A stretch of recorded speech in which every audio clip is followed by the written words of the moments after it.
Magandang gabi sa atin lahat. Inaanyayahan ko ang lahat na tumayo, tayo manalangin.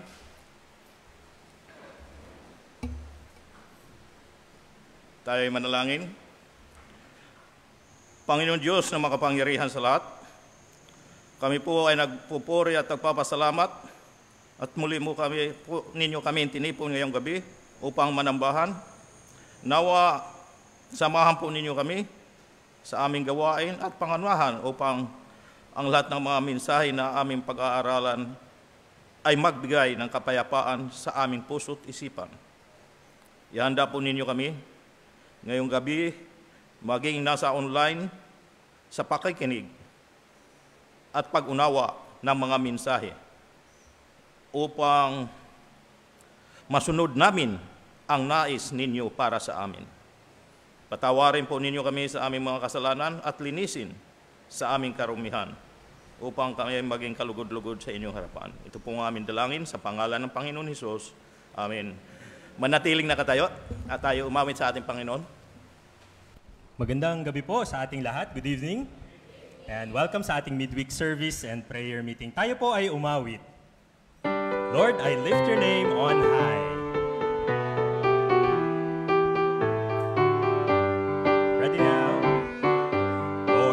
Your name on high. Lord, I love to sing your praises. I'm so glad you're in my life. I'm so glad you came to save us. You came from heaven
kamustahan sa bawat isa habang inaawit ang I Just Keep Trusting My Lord.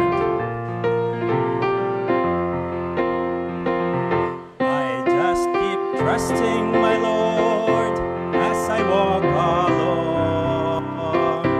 I just keep trusting my Lord and He gives us song. Though the storm clouds darken the sky or the heavenly train, I just keep trusting my Lord. He will never fail. He's a faithful friend, such a faithful friend. I can count on Him to the very end. Though the storm clouds darken the sky or the heavenly train, I just keep trusting my Lord. He will never fail. I just keep trusting my Lord. He will never fail. Amen. Marami pong salamat. Maaari na po kayong magsiupo. At muli po, magandang gabi sa ating lahat. And good evening. Ayan. Tayo po ay dadako ngayon sa ating announcements and reminders. Ayan, ang ating schedule po na ating midweek service tuwing 7 p.m. every Wednesday. Meron po tayong face-to-face dito po sa ating church auditorium at meron din po tayong Facebook live stream. Sunday worship service starts at 9 a.m. Ganun din po, no? May face-to-face tayo dito sa ating church auditorium and meron tayong Facebook live stream. Sa Sunday po, ito po yung ating tema, no? Ang dapat nating pagkain. 1:4:34. Ayan. Sa Sunday din po, no? Alas 3, Adult Sunday School Class sa Begonia Room po. Go Ye Cubao, weekly activities. Yan po, na every Wednesday and Saturday, yung Bible study. Every Saturday, yung tract distribution at yung BKBC. Home Bible studies for 5 families sa San Mateo Rizal, every Thursday po yan. Home Bible study, prayer and fellowship, and monthly worship service sa Camarin, Caloocan, every Friday. At every Saturday po sa Taytay Rizal, worship service. Ayan. Ginaganap po ang ating Lord's Supper tuwing last Sunday of the month. Pagkatapos po yan ng Adult Sunday School Class. Ganun din po, no? Ang ating special missions gift giving every last Sunday of the month. Ayan, at nalalapit na po ang ating 35th Missions Conference and 59th Church Anniversary, December 18 to 22, 2024. Tayo po ba ay naghahanda na? Ayun, pagandaan po natin yan, no? Yung sa choir namin, nag-prepare na po kami ng pang missions conference natin. So, ina-encourage po natin yung mga magra-render ng mga special numbers. Ayan, ngayon pa lang po, mag-prepare na po tayo para maganda po talaga yung ating missions conference and church anniversary. And muli po, tayo po tumayong lahat. Isa pa pong awitin, itatawid sa landas.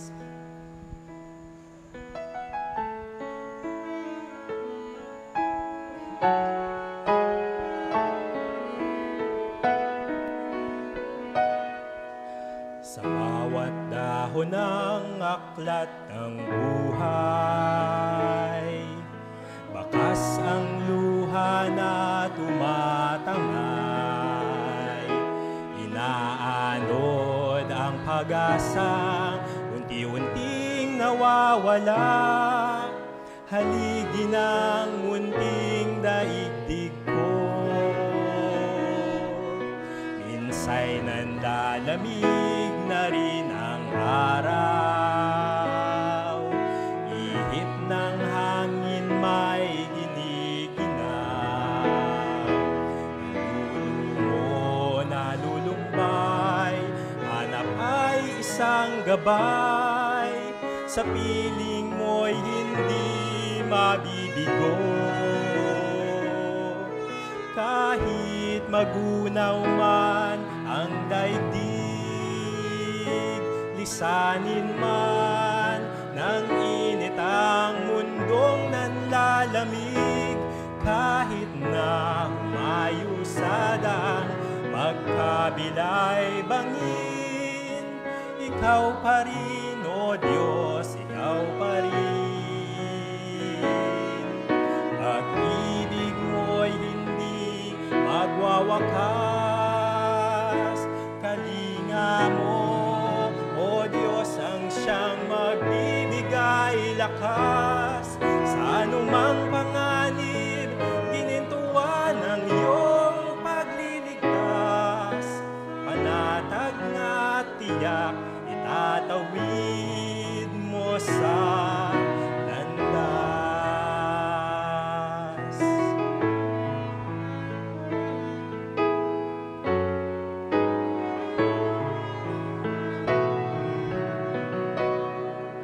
Kung sa tadhana'y di naisang guhit, pawang sa gabal lang sinasapit,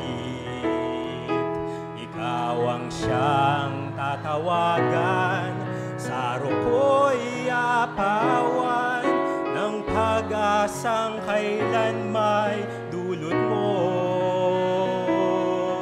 Kahit magunaw man ang daigdig, lisanin man ng init ang mundong nanlalamig, kahit na humayo sa dang magkabila'y bangin, ikaw pa rin, O Diyos, ikaw pa rin. Pag-ibig mo'y hindi magwawakas, kalinga mo, O Diyos, ang siyang nagbibigay lakas. Sa anumang panganib, ginintuan ang iyong pagliligtas. Panatag na tiyak, itatawid mo sa landas. Itatawid, ililigtas, ihahatid hanggang wakas, hanggang wakas. Kahit magunaw man ang daigdig, lisanin man ng init ang mundong nanlalamig, kahit na humayo sa lang magkabila'y bangin, ikaw pa rin, O Diyos, ikaw pa rin, ikaw pa rin. Pag-ibig mo'y hindi magwawakas, kalinga mo, O Diyos, ang siyang magbibigay lakas. Sa anumang panganib, ginintuan ang iyong pagliligtas. Panatag na tiyak, itatawid mo sa landas.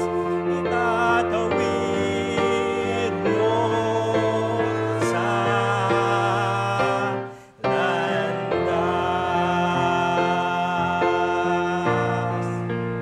Amen.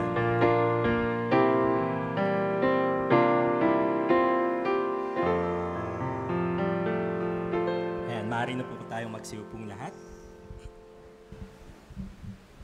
At ngayon po, para po sa pag-aaral ng salita ng Diyos, tawagin po natin Brother Renato Alegre.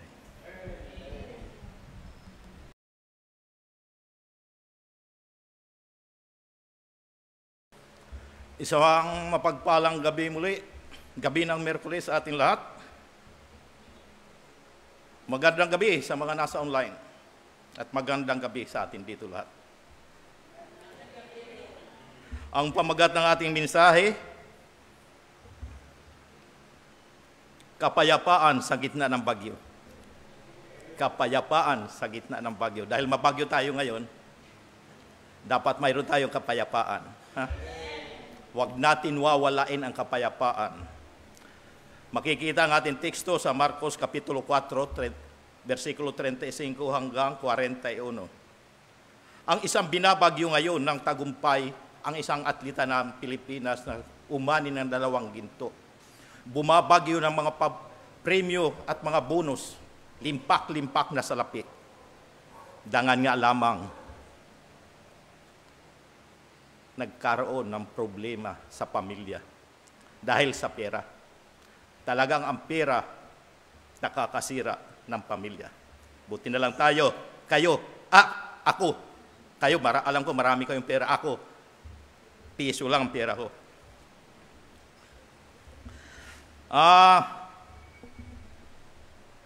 Ang ating teksto, Marcos Kapitulo 4, versikulo 35 hanggang 41.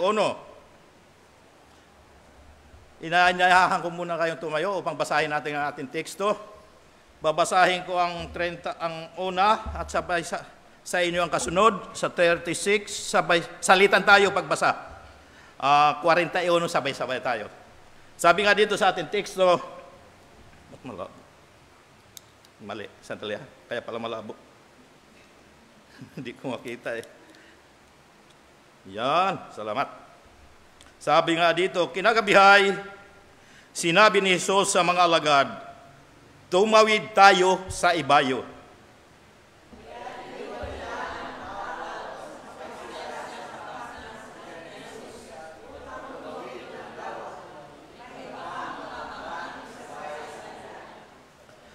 Habang naglalayag, inabot sila ng malakas na bagyo, kaya't ang bangkang sinasakyan nila ay hinampas ng malalaking alon at ito'y halos mapuno na ng tubig.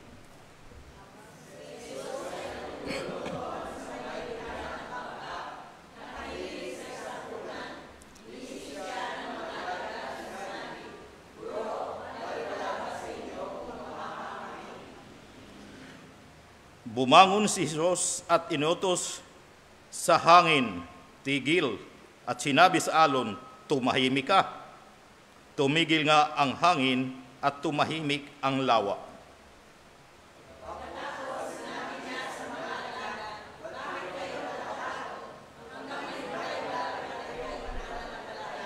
Sabay-sabay tayo sa 41. Natakot sila ng labis at namangha. Sabi nila sa isa't isa, anong klaseng tao ito, pati hangin at lawa ay sumunod sa inutos niya. Maraming salamat sa pagbasa ng salita ng Diyos. Tayo ay manalangin. Salamat po, Panginoon Diyos, sa mga salita ang aming pagbubulay-bulayan. Nawa ang mensaheng ito ay magbigay aral sa amin. At nawa ang pakapayapa ay mamalagi sa aming puso't isipan. Samahan po nawa ninyo kami ngayong gabi, lalong higit ang inyong lingkod. Pagkalubang po nawa ninyo ng karunungan at kaalaman sa pagpapahayag ng iyong mga mensahe. Ito po ang aming dalangin sa pangalan ng Panginoon Hesus. Amen. Maaari na tayong magsiupo.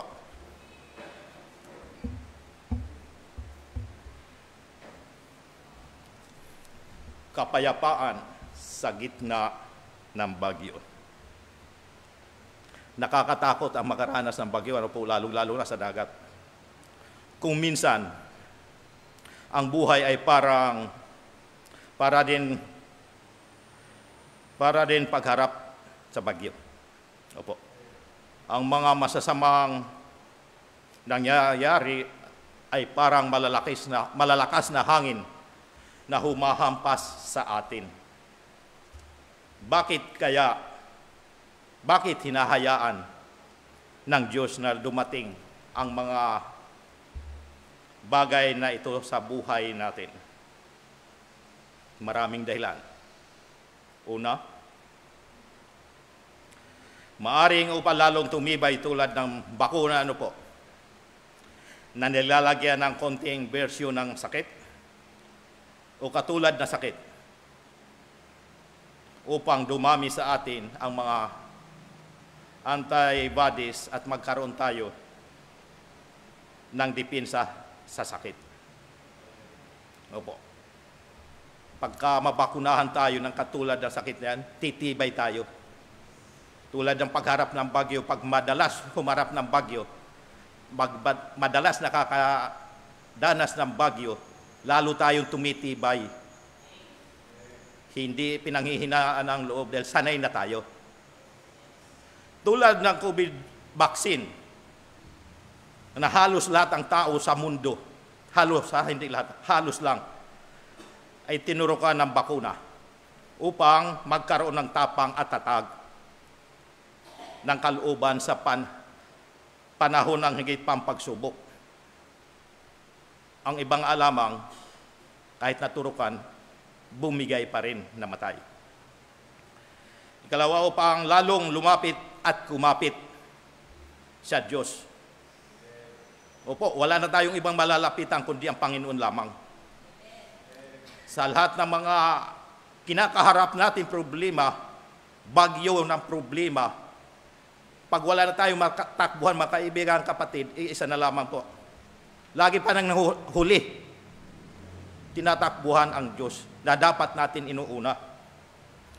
Tulad nung nakasakay ka sa barko, at malakas ang alon,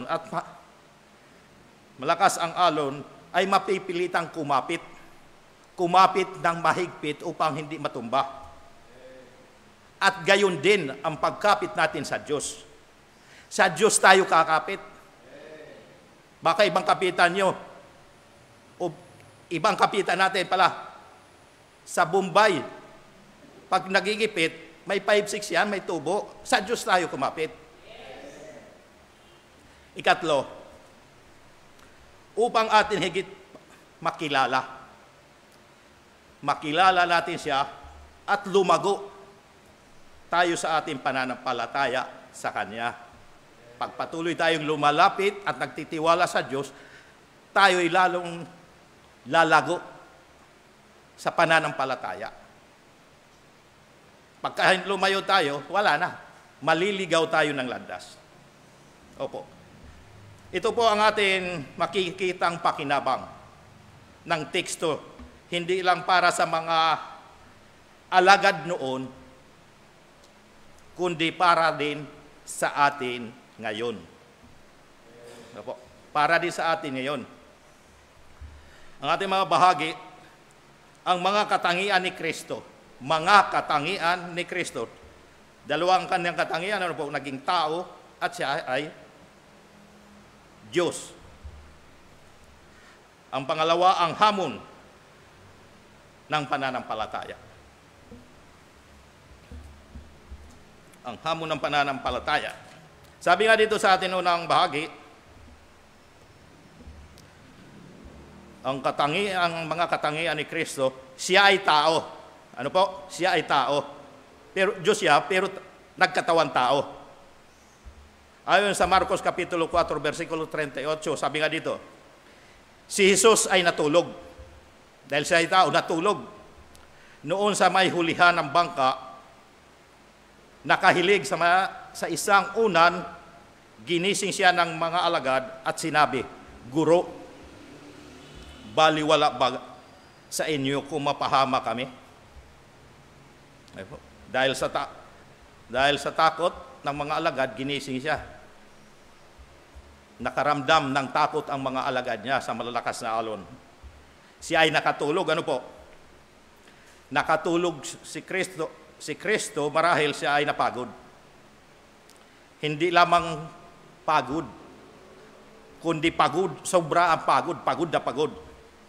Dahil kahit may bagyo, ay hindi nagising.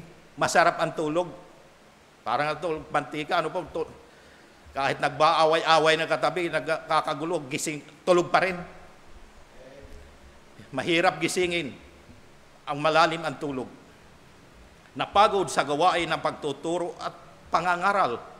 Sa haba pa naman ang linalakbay nila, magkakalayo ang mga lugar na pinupuntahan nila. Kaya napagod ng husto. Sumakay pa ng bangka, maalong pa, di lalong parang idinuduyan, kaya nakatulog. Ang nakikinig nga, ang nakikinig ng mga turo, minsan nakakatulog. Di ba? Dahil napagod sa pakikinig. Di ba? Ang nangangaral pa kaya, siyempre, pagod. Mamaya lang baka may naghihilig na dyan sa mga katabi na. Excuse me po. napagod at nauhaw. Dahil sa tao, napagod at nauhaw. Ayon nga sa Juan Kapitulo 4, 6. Kapitulo 4, versikulo 6. Sabi nga dito, dito matatagpuan ang balon ni Jacob. Dahil siya ay napagod sa paglalakbay, umupo siya, si Jesus, sa tabi ng balon, halos katanghalian na noon. Napagod sa sobrang layo ng linalakbay. Subalit hindi siya makakuha ng tubig dahil balon wala siyang pansalok, naghintay, umupo sa tabi. Baka sakali may dumating, siguro ganun lang. Napagod, mahabang paglalakbay. Nagutom. Dahil sa tao, nagkaramdam din ng gutom. Lahat naman tayo nagugutom. Di ba? Ayon sa Mateo 4, versikulo 2. Kapitulo 4, versikulo 2, siya'y nag-ayuno sa loob ng 40 araw at 40 gabi. Kaya't siya'y nagutom. Ang haba ba naman, mahigit 1 buwan to. Walang baon, siyempre magugutom. Dahil siya'y tao, nakaramdam ng gutom. Ano po? Umiyak. Umiyak si Jesus, si Kristo. Ayan nga sa Juan Kapitulo 11, versikulo 35. Ayan. May lang to, tumangis si Jesus. Ayan, umiyak. Lumuha, tumangis. Alam niya ang pakiramdam o sakit ng dulot ng matinding kalungkutan. Kaya siya umiyak. Nang mamatay ang kanyang pinakamamahal na kaibigan, si Lazaro, pumatak ang kanyang luha. Nauhaw sa cross. Opo, nauhaw sa cross. Juan Kapitulo 19, versikulo 28. Sabi nga dito, alam ni Jesus na naganap na ang lahat ng bagay. Kaya't upang matupad ang kasulatan, ay sinabi niya, nauuhaw ako. Ay po, nauuhaw ako. Dahil sa tao, nauuhaw ako. Ito ang ikalimang wika sa krus. Ang nauuhaw ako. Dahil sa tao, tinukso. Nakaranas sa mga panunukso ng mga kasama niya, mga lalaki. Mga kasama niya, tiyak naman yan, magkakasama, ang magkakaibigan, nagkakabiruan, nagkakatuksuhan. Tinukso. Ayon nga sa Hebreo, Kapitulo 4, Kapitulo 4, versikulo 15. Sabi dito, ang atin pinakapunong paring ito ay nakakaunawa sa atin mga kahinaan sapagkat tulad natin, tinukso siya sa lahat ng paraan. Opo. Tinukso siya sa lahat ng paraan, subalit kailanmay hindi siya nagkasala. Kaya nga po, kahit anong tukso dumating sa kanya, kailanmay hindi siya nagkasala. Pagka ang tao na hindi Diyos, nagdo-Diyos-Diyosan lamang, kung tuksuhin, tiyak nagkakasala. Pero si Kristo, hindi nagkasala. Siya ay tinukso sa lahat ng bagay. Nakatulad natin, ano po? Kaya naunawaan niya ang ating damdamin at nararamdaman. Maaring mayroon din siyang likas na darama. Opo, maari lang ha. Maari din mayroon siyang likas na darama ukol sa kanyang pagkalalaki. Hindi po ba? Dahil sa lalaki, tao, natutokso, tinutokso, posible. Maari. Kahit na hindi ito nakasulat sa kasulatan. Maari lang naman kasi lahat na bagay ang tinukso sa kanya. Kung hindi ito totoo, hindi magiging totoo ang Hebreo 4:15. Hindi po ba? Hindi naman sinasabi na itinukso ang kanyang pagkalalaki, maaari lang. Dahil siya ay tinukso sa lahat ng bagay. Nakatulad natin. Yun nga lamang, hindi siya nagkasala. Opo. Hindi niya pinatulan ang mga tukso. Hindi po ba? Hindi tulad ng tao, pag tinukso, tiyak, papatol. Opo. Siya ay nasa laman at dugo. Laman at dugo. Dahil siya ay tao, nasa laman at dugo. Ayon sa Hebreo 2:14. Dahil sa ang mga anak na tinutukoy niya ay tao, naging tao rin si Jesus. At tulad nila ay may laman at may dugo. Ginawa niya ito upang sa pamamagitan ng kanyang kamatayan ay mawasak niya ang kapangyarihan ng diablo na siyang may kapangyarihan sa kamatayan. Opo. Dahil sa siyang anak na mga anak na tinutukoy niya ay tao, naging tao siya. Naging tao. Hindi likas na tao, hindi tao talaga, pero Diyos siya. Opo. Dahil ginawa ng Diyos Ama na maging tao at Diyos sa kalooban ng Ama. Siya ay naging tulad natin. Bilang tao na naghirap at natukso. Naging tulad natin, naghirap at natukso. At dahil dito ay maaari niyang tulungan ang mga naghihirap at natutukso rin. Di ba? Maaari siyang tumulong sa mga nakakaranas ng mga tukso. Dahil alam niya ang damdamin ng mga taong tinutukso. Ayun sa Hebreo 2:18. Sabi dito, at ngayon, matutulungan niya ang mga tinutukso sapagkat siya man ay nakaranas ng pagtukso at paghihirap. Kumbaga sanay na siya dito, naranasan niya ito, kaya alam na alam niya kung paano tumulong. Dahil nakaranas mismo si Kristo ng paghihirap at ng mga tukso. Kaya matutulungan niya ang dumaranas ng mga tukso. Pwede tayong lumapit sa ang mga natutukso sa kanya. Alam niya kung anong mga solusyon.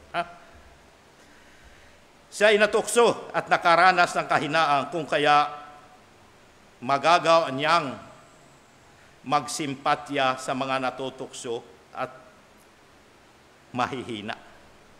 Ayon pa rin sa Hebreo 4:15 yan. Sabi, ang ating Panginoon, pinakapunong paring ito ay nakakaunawa sa ating mga kahinaan, sapagkat tulad natin tinukso siya sa lahat ng paraan, subalit kailanmay hindi siya nagkasala. Kaya tayo naunawaan ni Kristo. Opo, dahil siya man ay natukso rin. Kung kaya, dapat tayong lumapit sa panalangin. Hebreo 4:16, kasunod po. Kaya huwag tayo mag-atubilin lumapit sa trono ng mahabagin, Diyos, upang makamtan natin ang habag at kalinga sa panahon ng ating pangangailangan. Ayan, huwag tayo mag-alinlangan, mag-atubilin lumapit sa Kanya. Huwag tayong mahihiya.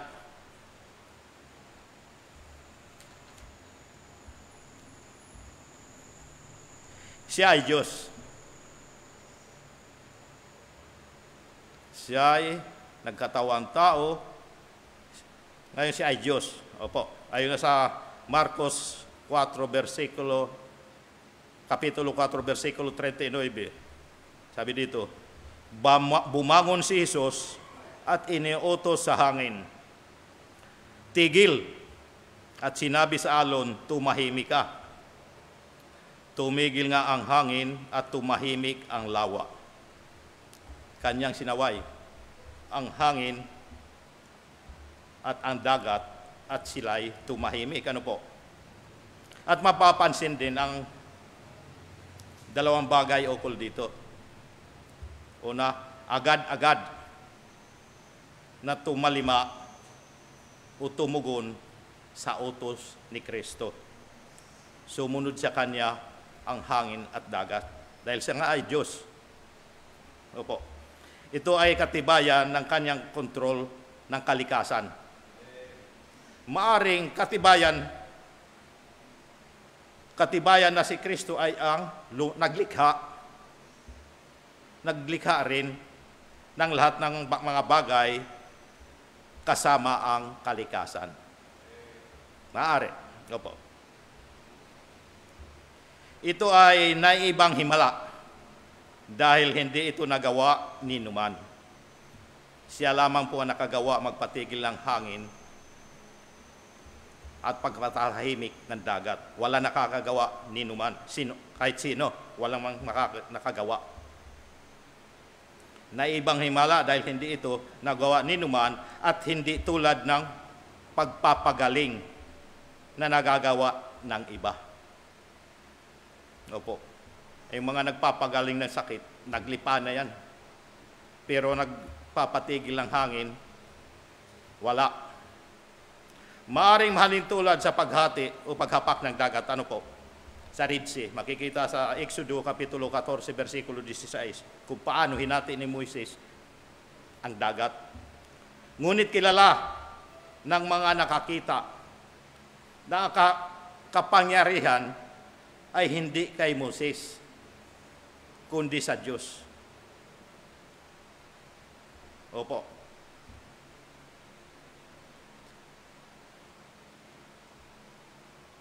Bakit ginawa ni Kristo ang pagpatigilin ang hangin at patahimikin ang dagat?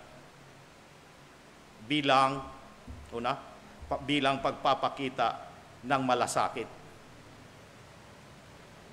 Malasakit ni Kristo sa kapakanan ng mga alagad. Siguro nakita ni Kristo ang kanyang mga alagad na namumuti na sa takot, namumutla. Takot na takot. Ako man, nakaranas na ako ng mga ganyan. Talagang dagat. Naranasan ko na dahil maliit din ang bangka namin ginagamit. Nasa Pasipiko kami nangingisda. Gitna ng Pasipiko. Malalaking alon. Talagang hindi lang malaki, naglalakihan. Nakakatakot talaga. Kasi hindi mo piho kung makakauwi pa o hindi na. Malalakas sa alon, malakas na hangin. Kaya wala ng pag-asa. Subalit, hindi kami pinanghinaan ng loob. Umasa kami sa Diyos. Kaya kami nakauwi pa din. Kaya ako narito nakatayo pa. At upang ipakilala kung sino si Kristo at tumugon ng wasto sa Kanya. Ito ang tugon ng pananampalataya.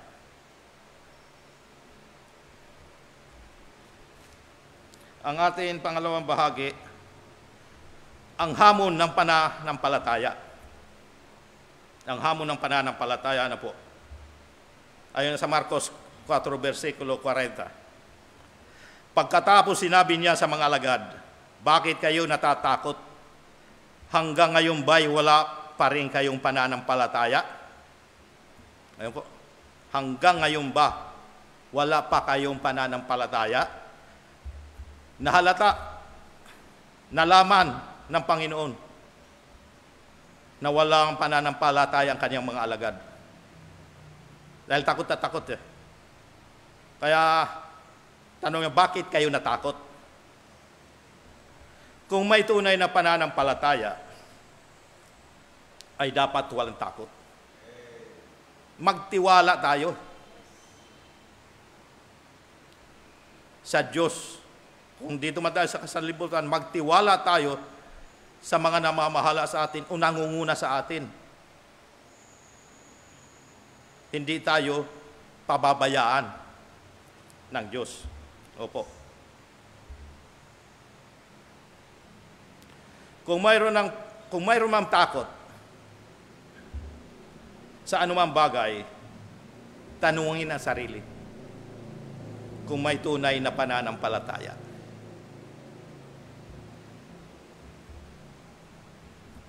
Opo, dapat tanungin natin ang ating sarili kung tunay talaga ang ating pananampalataya. Bakit ako natatakot? Samantalang mayroon akong Diyos, natatakot pa din? Mukhang hindi. Hindi yata tunay.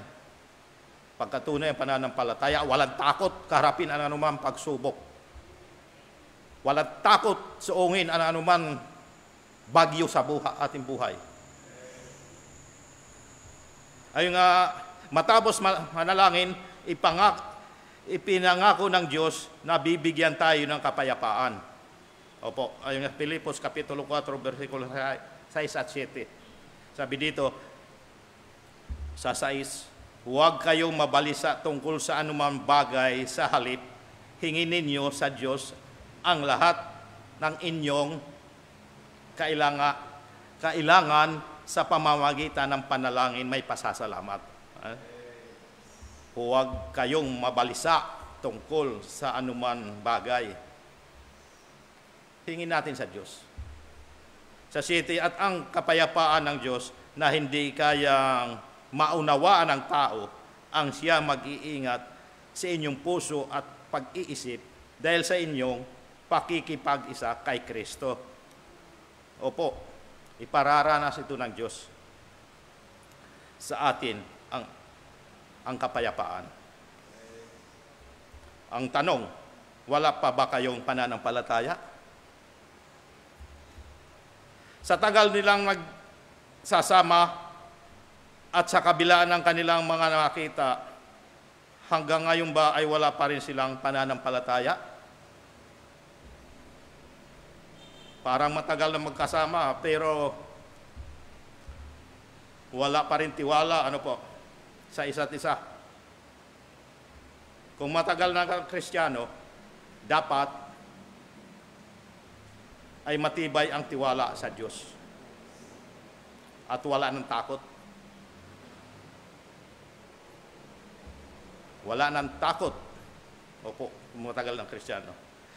Ang pagtutuunan ng pananampalataya, manampalataya. Yun lamang po, manampalataya. Manampalataya sa salita ni Kristo, manampalataya bilang Diyos na tapat sa kanyang sinabi. Opo. Hindi nagsisinungaling si Kristo. Tapat ang Diyos.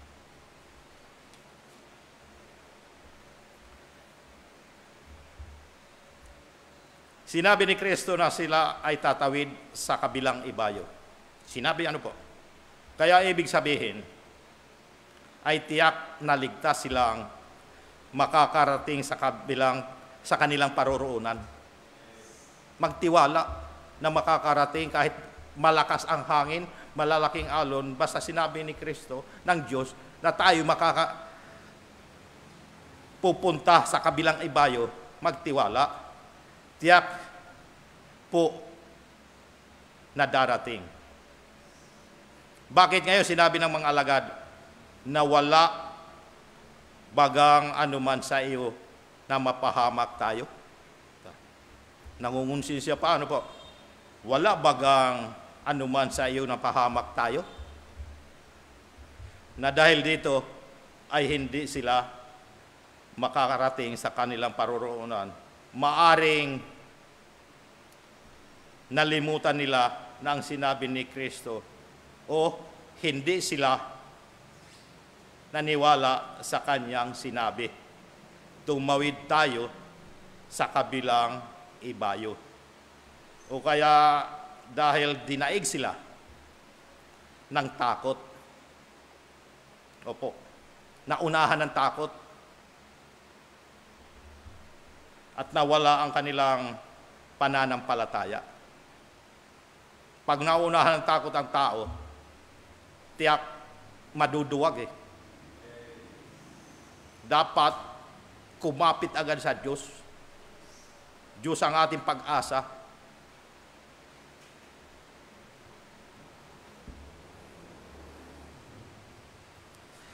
Tayo ba ay naniniwala sa mga sinabi ni Kristo?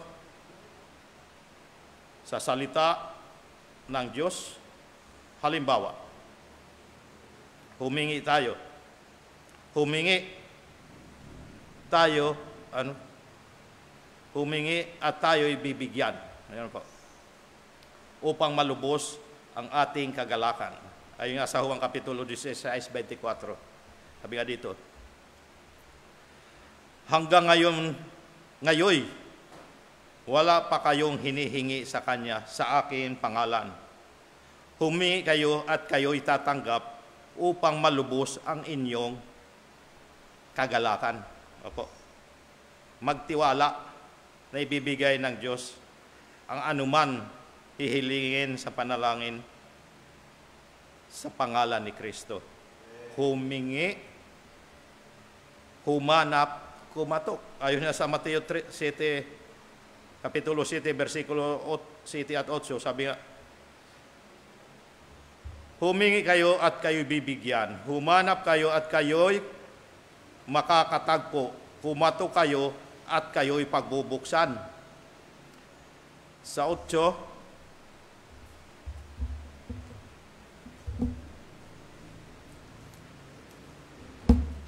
sabi dito,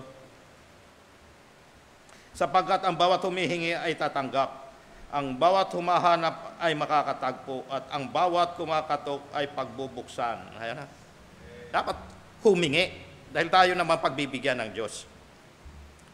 Humanap, tayo makakatagpo, kumatok, at tayo pagbubuksan. Ano man ang hingin natin, ay tatanggapin kung may pananampalataya. Ayon na sa Mateo 21, versikulo 21-22. Sabi nga, anuman hingin ninyo sa panalangin ay tatanggapin ninyo kung nananalig kayo. Malabo tumanggap ang hindi nananalig. Dapat manalig o manampalataya sa Diyos para tayo bigyan at ito'y magaganap din. Magaganap din ang babala ng Diyos sa hindi pagsunod, tulad ng hindi pagpapatawad. Opo, mangyayari, magaganap. Ayon sa Mateo 6, versikulo 14, versikulo 15, sabi nga dito, sapagkat kung pinapatawad ninyo ang mga nagkakasala sa inyo, patatawarin din kayo ng inyong Ama na nasa langit. Ngunit, kung hindi ninyo pinapatawad ang iba, hindi rin naman patatawarin ng inyong Ama ang inyong mga kasalanan. Ayan ha.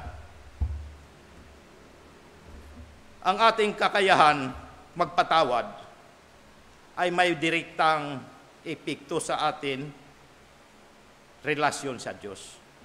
Kaya dapat tayo magpatawad upang makamtan ang kapatawaran.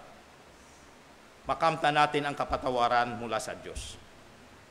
Tayo mismo ay kailangan magpatawad sa iba. At patatawaran din naman tayo ng Diyos.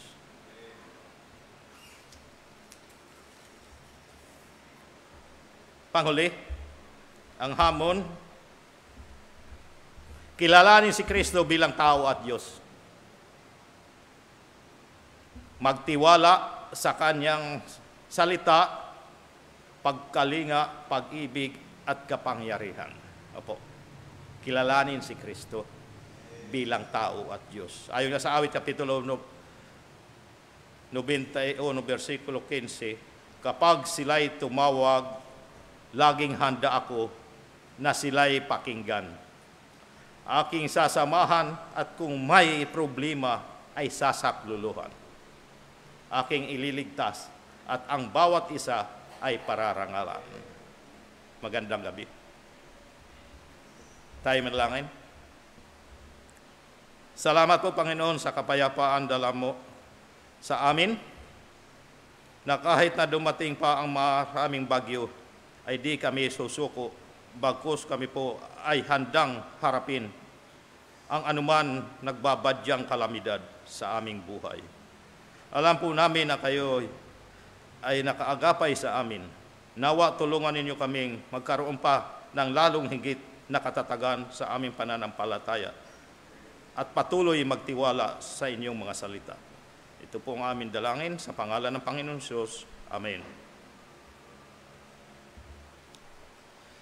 Sa ating pagkakaloob, ayon na sa mga Gawa, Kapitulo 20, versikulo 35, nagbigay halimbawa ako sa inyo sa lahat ng mga bagay na sa ganitong pagpapagal ay dapat kayong magsisaklulo sa mahihina at alalahanin ang mga salita ng Panginoon Hesus na siya rin ang may sabi, lalo pang mapalad ang magbigay kaysa tumanggap. Upang tayo maging mapalad, magbigay tayo. Ibigay natin ang pinakamabuting handog sa Panginoon. Tayo manalangin. Salamat po, Panginoon Diyos, sa natapos namin pag-aaral ng iyong banal na salita. Tunay nga na kayo nagpapalakas sa amin. Nawa patuloy niyo kaming gabayan sa aming mga sa pinagkakakitaan, hanap buhay, upang lalo pa kami makapagbigay ng bahagi ng aming tinatangkilik. Ipuin mo nawa ang aming puso upang ipagkaloob ng may pag-ibig at kagalakan. Ito pong aming dalangin sa pangalan ng Panginoon Diyos. Amen.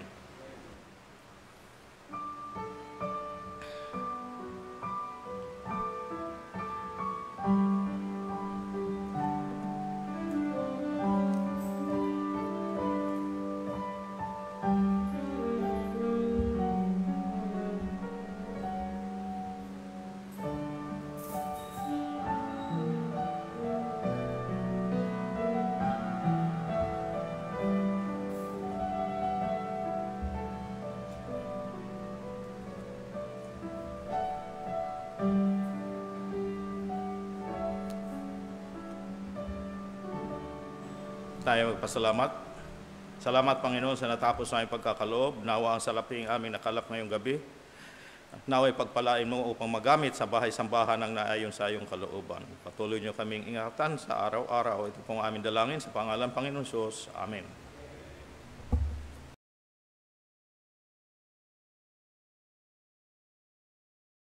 Muli po tayong magsitayong lahat para po sa ating pangwakas na awitin, Nothing But the Blood of Jesus. Jesus.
Sa ating pagtatapos, tayo manalangin. Panginoon Diyos na makapangyarihan sa lahat, salamat po sa natapos na pananambahan. Nawa ang mga mensaheng aming napakinggan ay magbigay katatagan at kapayapaan sa amin, upang lalo pa namin malabanan ang anuman hamon sa aming mga buhay. Salamat sa mensaheng ito na patuloy namin kikilalanin na kayo bilang Diyos at magtitiwala kami sa inyong mga salita. Nawa tumimo sa aming puso't isipan na kayo ang makapangyarihan sa lahat. Salamat sa lahat ng mga gumanap at kabahagi sa gawain ito, maging nasa online. Nawa ang pagpapala ay patuloy na dumaloy sa atin lahat. Nawa ang aming mga samot dalangin, kung inyo pong luluubin, inyo pong tugunin. Sa aming pag-uwi, ingatan po ninyo kaming makarating ng ligtas sa aming mga tahanan. Ito pong aming dalangin sa pangalan ng Panginoon Hesus. Amen.